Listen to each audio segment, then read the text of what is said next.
Thank you very much, Miguel, for your. I can tell that we started with Negroponte 10 years ago, and during the first schools, I remember. And there are so many things that you are opening for all of us because you did it. And what I say that it's about evaluation. Because all pedagogy is evaluated once with exams. And then you mentioned, you wrote about the online evaluation. And this is a great change, because instead of having a transversal evaluation once a month or once a year as an exam, you follow each individual every day. Therefore, this is a completely different pedagogy and psychology. And I'm absolutely convinced that the evaluation by exams, the way we are doing today, will completely disappear, because every child will be monitored by somebody, perhaps somebody who is not in the country. And so many things are going on because all these children are connected. And today, I would say, it's important to know more about the new ways, the neurosciences of teaching and learning is introduced in schools. The brain is there. And now we can have online images of our brain in a discussion, in dialogue. We have done this at the University of Buenos Aires, and I had recently put something on my head, and it's a prototype, and during my talk, I was watching on my smartphone how my brain was working. This is very, well, can be a kind of a joke, but it will be common in schools and everywhere, that we are going to have also information from the brain directly, not only from the performance. Well, this is an aside, but congratulations for that. And then I open the discussion. Yes, Daniels and Finocchiaro. Daniels?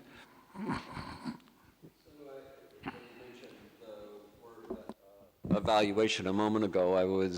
I thought you were going to go in a different direction. Not that what you asked wasn't important, but you know, given the ambition of this experiment and the scale in which you've done it, are you starting to see market impacts on just standard indicia of educational performance? So PISA scores. How is Uruguay doing as against its peer group? Are you seeing that this investment has been reflected in a surge in overall performance? How are you doing in terms of narrowing disparities between top and bottom quartile students on socioeconomic basis? You wanted also. Although I think the experience in Uruguay is exemplary and is something we all aspire to, if I look at the metric, you talked about $100 per year per student, and if I extrapolate that to the 1.5 billion most marginal people, I now have an annual expenditure of $150 billion. I think that number is an order of magnitude higher than what we require for actually implementing this universally. Okay, first on evaluation. There's different types of evaluation because we are very accustomed on, you put this, what's your evaluation, right? And I fully agree that we have to do thorough evaluation.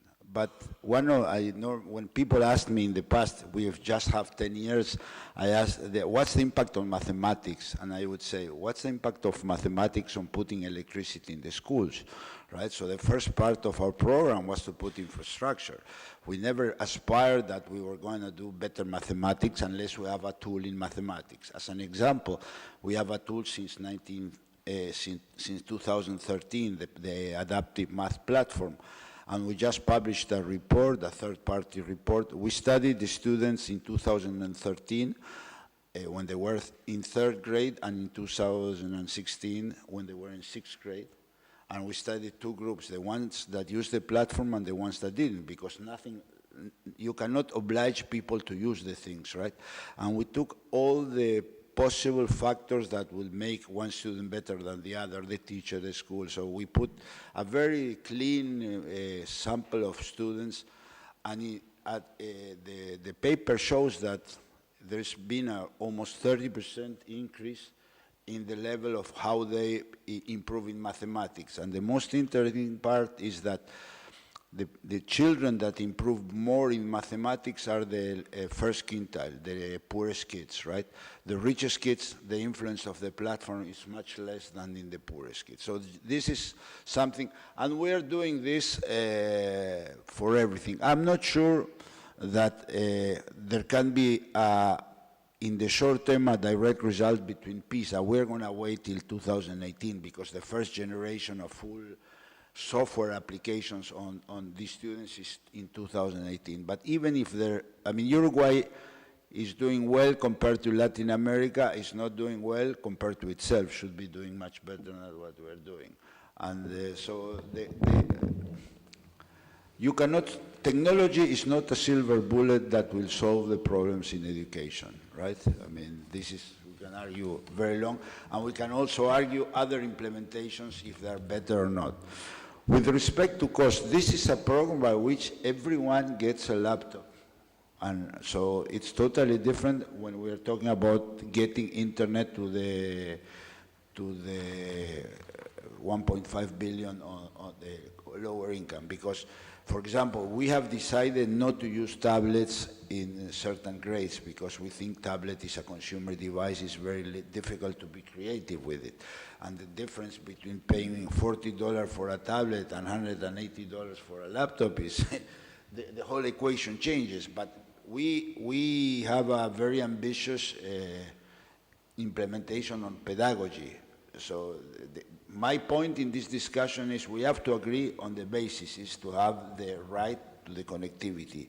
So that once we we have agreed on that, then we can have a very hot discussion on what do we do and all the problems that connectivity brings on the good side and on the bad side.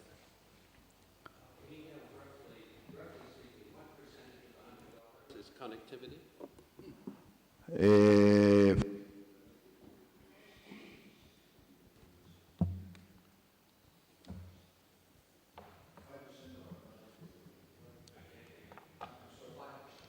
5%. So our budget is around $65 million, more or take it or leave, and we pay around we pay around $3.5 million on connect. That includes all of it.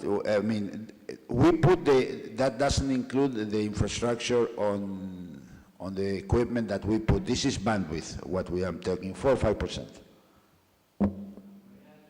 Miguel, to talk a bit about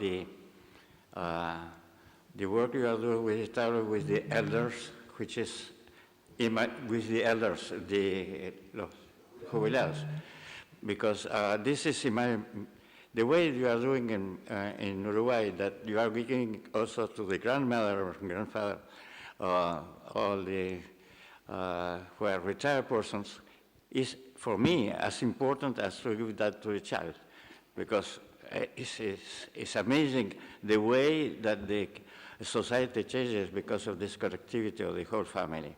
Please tell us more about the Ibirapita plan. Yeah, we started this because one of the promises of the president before being elected was that Uruguay was going to be fully digital before 2020. And it's impossible to be fully digital unless you have the whole population with access to technology.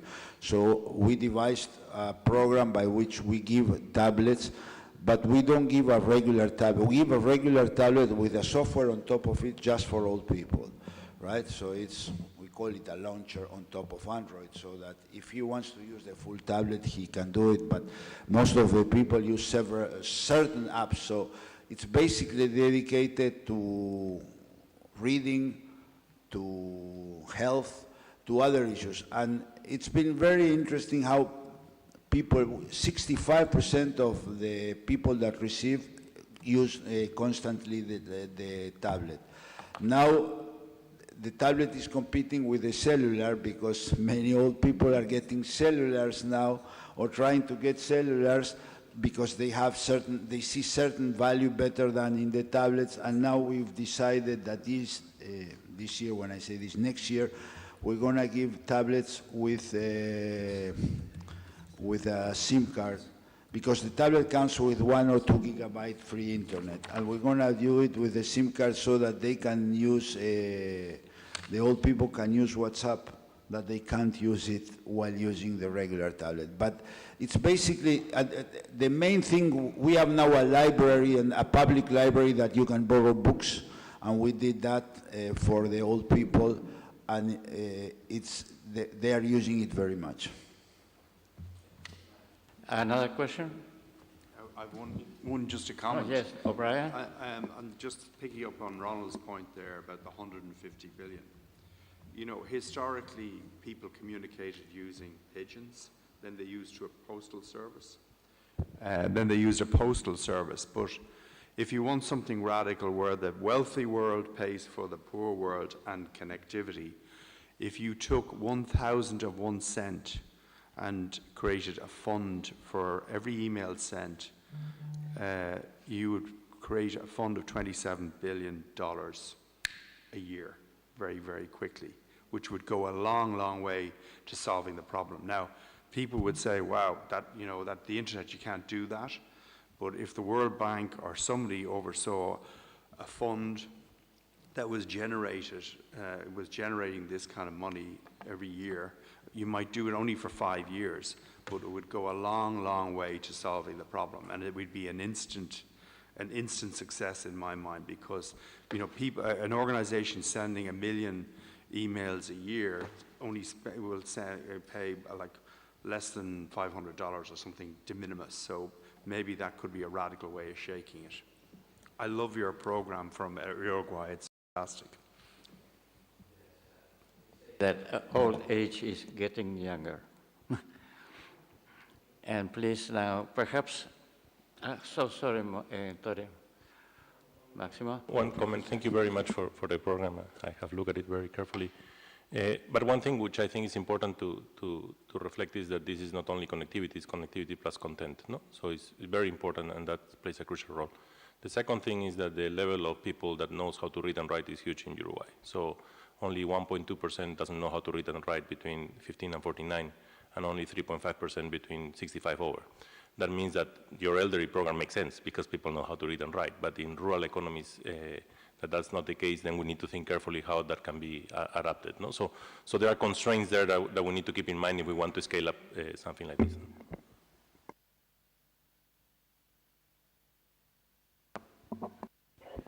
I wanted to ask Miguel the same question that Ron asked you, just so I have it clear in my mind.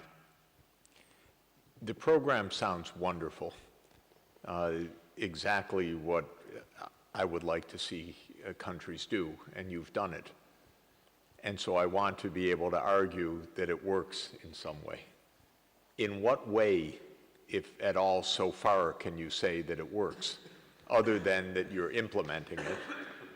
But I know it's early also. I'm not pressing for miracle results, but if I'm speaking with another government and I say, Uruguay has done this, all the students have access, the schools are connected, you're teaching English, what can you point to so far as being concrete achievements other than the implementation of the program itself in terms of outcomes, in terms of English language, in terms of test scores, in terms of any kind of evaluation? Because this is a model, and Uruguay is the first country that has done that. The costs are not so high. By the way, just to make the calculation, it's not all people in poor countries that are students. It's only a third, or 35%. So you have to divide by a third your calculation. $100 per student per year between domestic and international, and taking into account that Uruguay is a middle-income country, so maybe it's a little bit cheaper in some low-income countries where salaries are lower, is not frightening in the amount. And I'm very glad that you're doing this, and I believe in it, but what can we point to say that's a good way to go? Let me answer you, Jeffrey, a couple of things. First, the first thing that is solved is inequality. The poor guy in the streets has the same device and the same possibility. When the students won the prize in Houston on programming and robotics, one was the son of Maid, the other one. So when you say everyone has the right, so the potential is there and it grows, right? So that's the first thing that, at least for us, it's very, very important, right? I mean, you can have good results on the upper quintile of the population, but when every year 2 students win the Google Prize for Young Programmers and they come from very low income, that's a very important thing. The second thing, I'm a guy from the computer era, right? It's binary. We have English today. The test results of English are that 65% of our grade students are A2 in equivalent of European level, right? And they learn the same way as the ones that have presential teachers. We have 30,000 students that have presential teachers and 85,000 students that do it through the video conference. So there is very simple. This year, because we know how the world of certification and validation of proofs, we hired an external examiner to examine the external exam we already have, right? So, but, I mean, as people always, with technologies that way, no one can explain to me why standardized tests are good, right? But it's part of our culture, right? But, so, English is a very clear thing. Mathematics, today we can say people using our platform of mathematics do better in school than people that don't use it. This is last week's results. All the things we put in the system are voluntary, not mandatory, right? This is part of our philosophy. If you push the teacher and say you have to do this, they will do the other way around.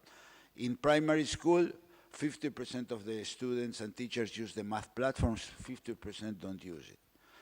In robotics, I would tell you that we have 1/3 of the students doing important things in robotics. Will that be shown in the short term? I'm not sure.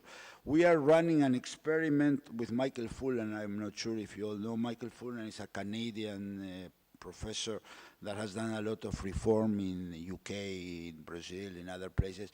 7 countries are working together in what we call new pedagogies for deep learning. This started 3 years ago. We are working about the 21st century skills, and we're publishing a lot of things, right? So we are working there. On the other hand, there are some things that our model, we don't defend this, this is the only possible model, right? We have the capacity that, with the government that's convinced and the president has been the leader of this, all to be funded by the government. Perhaps in other places, you cannot achieve 1 laptop per student.